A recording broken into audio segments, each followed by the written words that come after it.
ನಮಸ್ಕಾರ, ನ್ಯೂಸ್ ಅವರಿಗೆ ತಮ್ಮೆಲ್ಲರಿಗೂ ಕೂಡ ಆಧಾರದ ಸ್ವಾಗತ. ನಾನು ರಂಗನಾಥ್ ಭಾರದ್ವಾಜ್. ಪ್ರತಿದಿನದ ಹಾಗೆ ಇವತ್ತು ಕೂಡ ಹಲವಾರು ವಿಚಾರಗಳಿದೆ. ಆದರೆ ಪ್ರಮುಖವಾಗಿರುವಂಥ ಸಂಗತಿ ಅಂದರೆ ಪ್ರಣಾಳಿಕೆಯ ಬಗ್ಗೆ. ನಿನ್ನೆ ತಾನೇ ನಾನು ಹೇಳಿದ್ದೆ ಮುಖಂಡರ ಜೊತೆ ಮಾತಾಡ್ತಾ, ನಾಳೆ ಎಲ್ಲ ಪ್ರಣಾಳಿಕೆಗಳ ವಿವರಗಳನ್ನು ನಿಮ್ಮ ಮುಂದಿಡ್ತೀವಿ ಜನರ ಮುಂದೆ. ಹೇಗೆ ಈ ಪಕ್ಷಗಳು ಜನರನ್ನು ಪ್ಲ್ಯಾನ್ ಮಾಡಿ ವಂಚಿಸ್ತಾ ಬಂದಿವೆ ಅನ್ನೋದು ಈ ಪ್ರಣಾಳಿಕೆಗಳ ಮುಖಾಂತರ ಗೊತ್ತಾಗುತ್ತೆ. ಪ್ರಣಾಳಿಕೆಗಳು ಎಲ್ಲವೂ ಕೂಡ ಸರಿಯಾದ ರೀತಿಯಲ್ಲಿ ಲಾಗೂ ಆಗಿಬಿಟ್ಟಿದ್ರೆ, ಅನುಷ್ಠಾನಕ್ಕೆ ಬಂದುಬಿಟ್ಟಿದ್ರೆ ನಮ್ಮ ರಾಜ್ಯ ಅನ್ನುವಂಥದ್ದು ರಾಮರಾಜ್ಯ ಆಗ್ತಾಯಿತ್ತು. ಅದರಲ್ಲಿ 20% ಅನುಷ್ಠಾನ ಆಗಿರುವಂಥದ್ದು ಕೂಡ ಇಲ್ಲವೇ ಇಲ್ಲ ಅನ್ನುವಂಥದ್ದು ಬಹಳ ದುರ್ದೈವದ ಸಂಗತಿ. ಇದಕ್ಕೆ ಸಂಬಂಧಪಟ್ಟ ಮಾತಾಡಲಿಕ್ಕೆ ಡಿ.ವಿ. ಚಂದ್ರೇಗೌಡರು, ಬಿಜೆಪಿ ಪ್ರಣಾಳಿಕೆಯ ಸಮಿತಿಯ ಅಧ್ಯಕ್ಷರ ನಮ್ಮ ಜೊತೆಗಿರ್ತಾರೆ, ದೊರೆಸ್ವಾಮಿಗಳಿರ್ತಾರೆ, ಹಿರಿಯ ಸ್ವತಂತ್ರ ಹೋರಾಟಗಾರರು, ಚಕರ್ಪಾಣಿ ಇದ್ದಾರೆ, ಕಾಂಗ್ರೆಸ್ ಯುವ ಮುಖಂಡರು, ಧನಂಜಯ ಕುಮಾರ್ ಇದ್ದಾರೆ, KJP ಮುಖಂಡರು, ರೇಷ್ಮೆ ಹಿರಿಯ ಪತ್ರಕರ್ತ, BSR ವಕ್ತಾರರು ನಮ್ಮ ಜೊತೆಗಿದ್ದಾರೆ, ದಿವಾಕರ್ ವಕೀಲರು ಮತ್ತು ಕಾಂಗ್ರೆಸ್ ಮುಖಂಡರು ನಮ್ಮ ಜೊತೆಗಿದ್ದಾರೆ, ಮತ್ತು ಪ್ರತಾಪ್ ಸಿಂಹ ನಮ್ಮ ಜೊತೆಗಿದ್ದಾರೆ, ಪತ್ರಕರ್ತ ಮತ್ತು ಅಂಕಣಕಾರ. ಎಲ್ಲರ ಜೊತೆ ಮಾತಾಡೋಣ. ಅದಕ್ಕಿಂತ ಮೊದಲು ಹೆಡ್ಲೈನ್ಸ್ ನೋಡೋಣ. ಪ್ರತಿ ಚುನಾವಣೆಯಲ್ಲೂ ಅದೇ ರಾಗ ಅದೇ ಹಾಡು. ಪ್ರಣಾಳಿಕೆ ಅಂದರೆ ಬರೀ ಭರವಸೆಗಳ ಗೂಡು. ಈ ಬಾರಿ ಆದರೂ ಬದಲಾಗುತ್ತಾ ರಾಜ್ಯದ ಜನರ ಪಾಡು?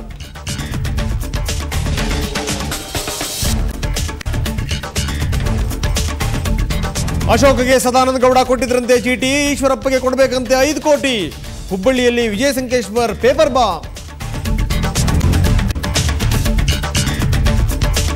ರಂಗೇರ್ತು ವಿಧಾನಸಭಾ ಚುನಾವಣಾ ಪ್ರಚಾರ. ಬೀದರ್ನಲ್ಲಿ ಮಳೆಯನ್ನು ಲೆಕ್ಕಿಸದೆ ರಾಮುಲು ಅಬ್ಬರ. ಯಾರಿಗೆ ಮನಸೋಲ್ತಾನೆ ಮತದಾರ?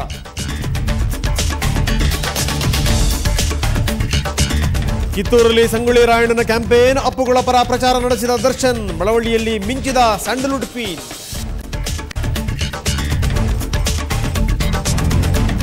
ಕರ್ನಾಟಕ ಕುರುಕ್ಷೇತ್ರದಲ್ಲಿ ಫ್ಯಾಮಿಲಿ ಪಾಲಿಟಿಕ್ಸ್. ಚಿಕ್ಕಮಗಳೂರಿನಲ್ಲಿ ಬೀದಿಗಿಳಿದ್ರು ಅಭ್ಯರ್ಥಿಗಳ ಹೋಮ್ ಮಿನಿಸ್ಟರ್ಸ್. ರೇವಣ್ಣ ಪರ ಪತ್ನಿ ಭವಾನಿ ಕ್ಯಾನ್ವಸ್.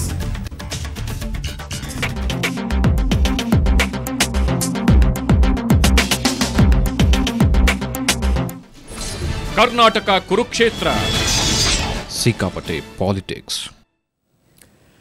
ಬೇರೆ ಬೇರೆ ಪಕ್ಷಗಳು ನೀಡಿರುವಂತಹ ಪ್ರಣಾಳಿಕೆಯ ಬಗ್ಗೆ ನಾವು ಮಾತಾಡ್ತಾ ಇದ್ವಿ. ಪ್ರಣಾಳಿಕೆಯಲ್ಲಿ ಎಲ್ಲ ಪಕ್ಷಗಳು ಕೂಡ ಹೋಲುವಂಥ ಕೆಲವೊಂದು ಅಂಶಗಳಿವೆ. ಯಾವ್ಯಾವ ಪಕ್ಷಗಳು ಏನೇನು ಹೇಳಿದ್ವು ಎಲ್ಲದನ್ನೂ ಕೂಡ ನಿಮಗೆ ತಿಳಿಸೋದಿಲ್ಲ. ಆದರೆ ಒಂದಷ್ಟು ಕಾಮನ್ ಪಾಯಿಂಟ್ಸ್ಗಳು ಅನ್ನುವಂಥದ್ದು ಯಾವ್ಯಾವುದಿದೆ ಅದನ್ನು ನಿಮ್ಮ ಮುಂದಿಡ್ತಾ ಇದ್ದೀವಿ. ಎಲ್ಲ ಪಕ್ಷಗಳು ಯಾವ ರೀತಿ ಭರವಸೆಗಳ ಮೇಲೆ ಭರವಸೆಗಳನ್ನು ಕೊಡ್ತಾ ಇದ್ದಾವೆ ನೋಡಿ.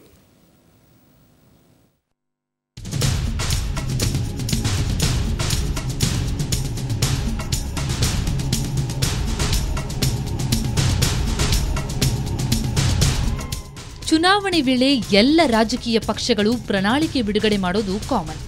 ಅದರಲ್ಲಿ ಬಹುಪಾಲು ಕಾರ್ಯಕ್ರಮಗಳು ಜನರನ್ನ ಮೆಚ್ಚಿಸೋಕೆ ಅಂತಾನೆ ಇರುತ್ತವೆ. ಪಕ್ಷಗಳು ನೀಡುವ ಭರವಸೆಗಳು ಹೇಳಿದಷ್ಟು ಸುಲಭವಾಗಿ ಅನುಷ್ಠಾನ ಮಾಡೋಕ್ಕಾಗುವಂಥದ್ದಲ್ಲ. ಆದರೂ ಎಲ್ಲಾ ರಾಜಕೀಯ ಪಕ್ಷಗಳು ಜನಪ್ರಿಯ ಘೋಷಣೆ ಮಾಡೋದನ್ನ ಮಾತ್ರ ಬಿಡೋದಿಲ್ಲ. ಈ ಬಾರಿಯಂತೂ ಕಾಂಗ್ರೆಸ್, ಬಿಜೆಪಿ ಮತ್ತು ಜೆಡಿಎಸ್ ಪಕ್ಷಗಳ ಪ್ರಣಾಳಿಕೆ ನೋಡಿದ್ರೆ ಎಲ್ಲ ಒಂದೇ ಅನಿಸುತ್ತೆ. ಮೂರೂ ಪಕ್ಷಗಳು ಕಾಮನ್ ಆಗಿ ಮಾಡಿರುವ ಘೋಷಣೆಗಳ ಪಟ್ಟಿ ಇಲ್ಲಿದೆ ನೋಡಿ. ಬಿಜೆಪಿ ದಿನದ 24 ಗಂಟೆ ವಿದ್ಯುತ್ ಪೂರೈಕೆ ಅಂತ ಹೇಳಿದ್ರೆ, ಕಾಂಗ್ರೆಸ್ ರೈತರ ಪಂಪ್ಸೆಟ್ಗಳಿಗೆ 24 ಗಂಟೆ ಕರೆಂಟ್ ನೀಡೋದಾಗಿ ಹೇಳಿದೆ. ಇನ್ನು ಜೆಡಿಎಸ್ ಸೋಲಾರ್, ಜೈವಿಕ, ಥರ್ಮಲ್ ವಿದ್ಯುತ್ ಶಕ್ತಿ ಉತ್ಪಾದನೆಗೆ ಒತ್ತು ನೀಡೋದಾಗಿ ಘೋಷಿಸಿದೆ. ಬಡವರಿಗೆ ₹1ನಂತೆ ತಿಂಗಳಿಗೆ 25 ಕೆಜಿ ಅಕ್ಕಿ ನೀಡೋದಾಗಿ ಬಿಜೆಪಿ ಹೇಳಿದ್ರೆ, ಕಾಂಗ್ರೆಸ್ ಬಿಪಿಎಲ್ ಕಾರ್ಡ್ದಾರರಿಗೆ ₹1ನಂತೆ ತಿಂಗಳಿಗೆ 30 ಕೆಜಿ ಅಕ್ಕಿ ನೀಡುವ ಭರವಸೆ ನೀಡಿದೆ. ಇನ್ನು ಜೆಡಿಎಸ್ ₹1ಗೆ 1 ಮುದ್ದೆ ನೀಡೋದಾಗಿ ಘೋಷಿಸಿದೆ. ರೈತರಿಗೆ ₹1 ಲಕ್ಷವರೆಗೆ ಬಡ್ಡಿರಹಿತ ಸಾಲ ನೀಡೋದಾಗಿ ಬಿಜೆಪಿ ಹೇಳಿದ್ರೆ, ಕಾಂಗ್ರೆಸ್ ₹2 ಲಕ್ಷವರೆಗೆ ಕೃಷಿ ಸಾಲಕ್ಕೆ ಬಡ್ಡಿ ವಿನಾಯಿತಿ ನೀಡುತ್ತಂತೆ. ಇನ್ನು ಜೆಡಿಎಸ್ ತಾನೇನೂ ಕಮ್ಮಿ ಇಲ್ಲ ಅನ್ನುವಂತೆ ರೈತರು, ನೇಕಾರರು, ಮೀನುಗಾರರ ಸಂಪೂರ್ಣ ಸಾಲ ಮನ್ನಾ ಮಾಡೋದಾಗಿ ಹೇಳಿದೆ. ಇನ್ನು ಗುಡಿಸಲು ಮುಕ್ತ ರಾಜ್ಯ ನಿರ್ಮಾಣ ಮಾಡೋದಾಗಿ ಬಿಜೆಪಿ, ಕಾಂಗ್ರೆಸ್ ಮತ್ತು ಜೆಡಿಎಸ್ ಮೂರೂ ಪಕ್ಷಗಳು ಘೋಷಿಸಿಕೊಂಡಿವೆ. ಇನ್ನು PU ವಿದ್ಯಾರ್ಥಿಗಳಿಗೆ ಉಚಿತವಾಗಿ ಲ್ಯಾಪ್ಟಾಪ್ ಮತ್ತು ಟ್ಯಾಬ್ಲೆಟ್ ನೀಡೋದಾಗಿ ಬಿಜೆಪಿ ಹೇಳಿದ್ರೆ, ಉಚಿತ ಲ್ಯಾಪ್ಟಾಪ್ ಹಾಗೂ ನೋಟ್ಬುಕ್ ನೀಡೋದಾಗಿ ಕಾಂಗ್ರೆಸ್ ಹೇಳಿದೆ. ಸರ್ಕಾರಿ ಶಾಲೆಗಳಲ್ಲಿ 5ನೇ ತರಗತಿಯಿಂದಲೇ ಕಂಪ್ಯೂಟರ್ ಶಿಕ್ಷಣ ನೀಡೋದಾಗಿ ಜೆಡಿಎಸ್ ಹೇಳಿದೆ. ಜಿಲ್ಲೆಗೊಂದು ವೈದ್ಯಕೀಯ ಕಾಲೇಜು ಸ್ಥಾಪನೆ ಮಾಡೋದಾಗಿ ಬಿಜೆಪಿ, ಕಾಂಗ್ರೆಸ್ ಮತ್ತು ಜೆಡಿಎಸ್ ಪಕ್ಷಗಳು ಹೇಳಿಕೊಂಡಿವೆ. ಪಕ್ಷಗಳ ಪ್ರಣಾಳಿಕೆಯಲ್ಲಿ ಮಹಿಳೆಯರಿಗೂ ಪ್ರಾಮುಖ್ಯತೆ ನೀಡಲಾಗಿದೆ. ಮಹಿಳಾ ಹಕ್ಕು ಆಯೋಗ ರಚನೆ ಮಾಡೋದಾಗಿ ಬಿಜೆಪಿ ಹೇಳಿಕೊಂಡಿದ್ರೆ, ಪ್ರತಿ ತಾಲೂಕಿನಲ್ಲೂ ಸ್ತ್ರೀ ಶಕ್ತಿ ಭವನ ನಿರ್ಮಿಸೋದಾಗಿ ಕಾಂಗ್ರೆಸ್ ಭರವಸೆ ನೀಡಿದೆ. ಇನ್ನು ಪ್ರತಿ ತಾಲೂಕಿನಲ್ಲೂ ಮಹಿಳಾ ವಸತಿ ನಿಲಯ ಮತ್ತು ಮಹಿಳಾ ಪೊಲೀಸ್ ಠಾಣೆ ನಿರ್ಮಿಸುವುದಾಗಿ ಜೆಡಿಎಸ್ ಹೇಳಿಕೊಂಡಿದೆ. ಚುನಾವಣೆಗೆ ಮೊದಲು ಎಲ್ಲಾ ರಾಜಕೀಯ ಪಕ್ಷಗಳು ಮನ ಬಂದಂತೆ ಪ್ರಣಾಳಿಕೆ ಘೋಷಣೆ ಮಾಡಿಬಿಡ್ತವೆ. ಆದರೆ ಒಂದು ಬಾರಿ ಅಧಿಕಾರ ಕೈಗೆ ಸಿಕ್ಬಿಟ್ರೆ ಸಾಕು, ಹೇಳಿದ್ದೆಲ್ಲ ಮರೆತು ಹೋಗಿರುತ್ತೆ. ಬೆಂಗಳೂರಿನಿಂದ ಧರಣೇಶ್ ಬುಕನಕೆರೆ, ಸುವರ್ಣ ನ್ಯೂಸ್.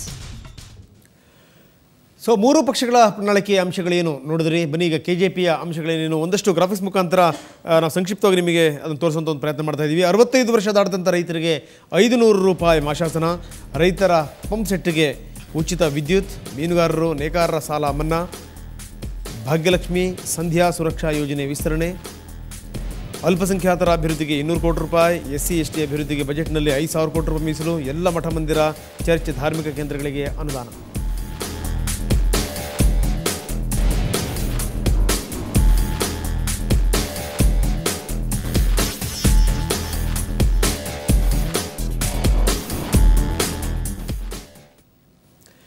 ಬನ್ನಿ ಇದ್ರ ಬಗ್ಗೆ ಮಾತಾಡಲಿಕ್ಕೆ ಹಿರಿಯ ಸ್ವತಂತ್ರ ಹೋರಾಟಗಾರ ಆಗಿರುವಂಥ ದೊರೆಸ್ವಾಮಿಗಳು ನಮ್ಮ ಜೊತೆಗಿದ್ದಾರೆ. ದೊರೆಸ್ವಾಮಿಗಳೇ, ಕಾರ್ಯಕ್ರಮಕ್ಕೆ ತಮಗೆ ಸ್ವಾಗತ.